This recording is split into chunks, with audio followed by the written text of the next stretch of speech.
ভারতের কাশ্মীরের পেহেলগামের একটি পর্যটন কেন্দ্রে ভয়াবহ সন্ত্রাসী হামলার পর ভারত এবং পাকিস্তান দুই প্রতিবেশী দেশের মধ্যে টানাপোড়েন বেশ তুঙ্গে উঠেছে। পরস্পরের প্রতি নানা অভিযোগ এবং নানা কঠোর পদক্ষেপ নিয়ে চলেছে। আমরা ইতিমধ্যেই জানি যে ভারত 1960 সালের পানি চুক্তি, কাশ্মীর থেকে যে নদীগুলো পাকিস্তানে গিয়েছে সেটার পানি বিনিময় চুক্তির স্থগিত করেছে। তারপরে আটারি ওয়াঘা সীমান্ত বন্ধ করে দিয়েছে। দিল্লিতে অবস্থানরত পাকিস্তানি দূতাবাসে যে সমস্ত সামরিক উপদেষ্টা ছিল তাদেরকে ফেরত পাঠানোর উদ্যোগ নেওয়া হয়েছে। পার্সন নন গ্রাটা ঘোষণা করা হয়েছে। তো এছাড়া যে কোনো মূল্যে ভারতের প্রধানমন্ত্রী নরেন্দ্র মোদী পাকিস্তান সহ এই যে সন্ত্রাসী গোষ্ঠীটি হামলা করেছে তাদের বিরুদ্ধে পৃথিবীর যে কোনো প্রান্ত পর্যন্ত তাড়া করে ধরে আনা এবং তাদেরকে কঠোর ব্যবস্থা তাদের বিরুদ্ধে নেয়ার এরকম ঘোষণা দিয়েছে। তো তার প্রেক্ষিতে পাকিস্তানও বেশ কিছু শক্ত পদক্ষেপ নিয়েছে। এই পদক্ষেপগুলোর মধ্যে রয়েছে সিমলা চুক্তি স্থগিত করা। শুধু সিমলা চুক্তি না, সিমলা চুক্তি সহ ভারতের সাথে যাবতীয় চুক্তি এবং স্থগিত করা। এর মধ্যে সিমলা চুক্তি এবং তাশখন্দ ঘোষণা অন্যতম।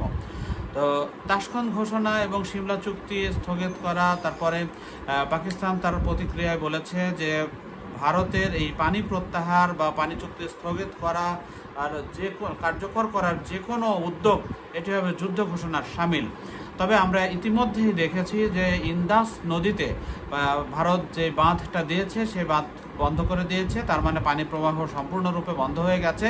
তার মানে পাকিস্তান যেই হুঁশিয়ারিটা দিয়েছিল যে অ্যাক্ট অফ ওয়ার, যে পানি প্রত্যাহারের যে কোনো উদ্যোগ, অ্যাক্ট অফ ওয়ার শব্দটা বলেছিল, তার মানে হচ্ছে যে ইতিমধ্যেই ভারত সেই কার্যক্রম করেছে।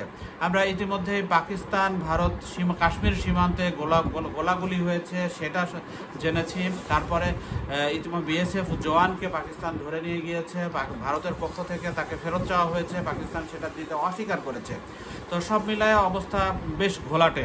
আমরা আরও একটা বিষয় জানি যে আরব সাগরে ভারতের রণতরী মোতায়েন করা হয়েছে বা করছে ভারত। আবার পাকিস্তানও তাদের মিসাইল পরীক্ষার উদ্যোগ নিয়েছে, এরকম কানাঘোষা শোনা যাচ্ছে।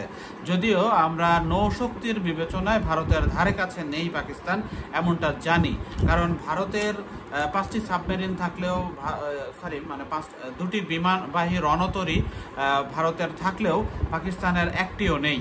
ভারতের 17টি ফ্রিগেট থাকলেও পাকিস্তানের মাত্র 9টি ফ্রিগেট, আর সাবমেরিনের সংখ্যা ভারতের হাতে আছে 5 আর পাকিস্তানের হাতে আছে 2। ফলে নৌশক্তির বিবেচনায় যে ভারত এগিয়ে সে কথা বলাই যায়।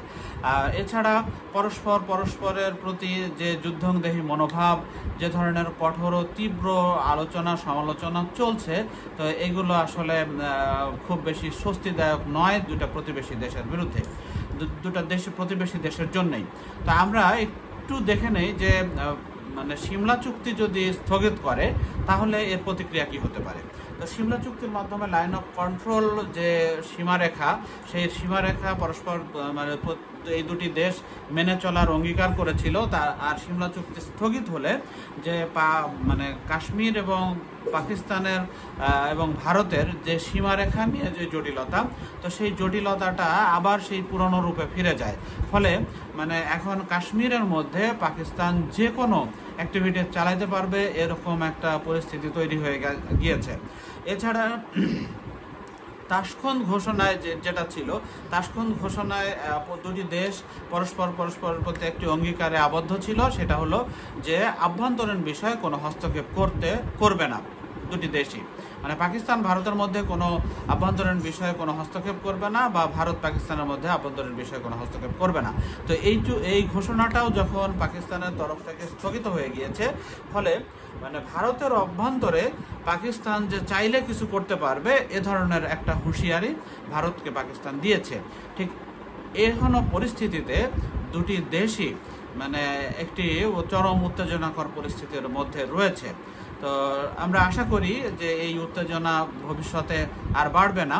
তবে আমরা গত 15 বছর ধরে পাকিস্তান এবং ভারতের মধ্যে সম্পর্ক যেভাবে তলানিতে ঠেকেছে, তো এইটা আসলে উন্নতির কোনো লক্ষণ আমরা দেখিনি, বরং দিন যত গিয়েছে তত অবনতি হয়েছে। পুলওয়ামা অ্যাটাকের পরে আরও অবস্থা অবনতি হয়েছে, এরপরে তো পেহেলগামের বৈশারান অ্যাটাকের পরে পরিস্থিতি আরও খারাপ। কারণ ভারত দায়ী করছে যে টিআরএফ অর্থাৎ দ্য রেজিস্ট্যান্স ফ্রন্ট নামে যে জঙ্গি সংগঠন, সেটি হচ্ছে পাকিস্তানি জঙ্গি সংগঠন লস্কর-ই তৈয়বার একটি পার্ট। যদিও এটা নিয়ে প্রশ্ন দেখা দিয়েছে যে প্রায় 150 কিলোমিটার ভেতরে ঢুকে পাকিস্তানি জঙ্গি গোষ্ঠী কিভাবে এত বড় একটা হামলার ঘটনা ঘটালো।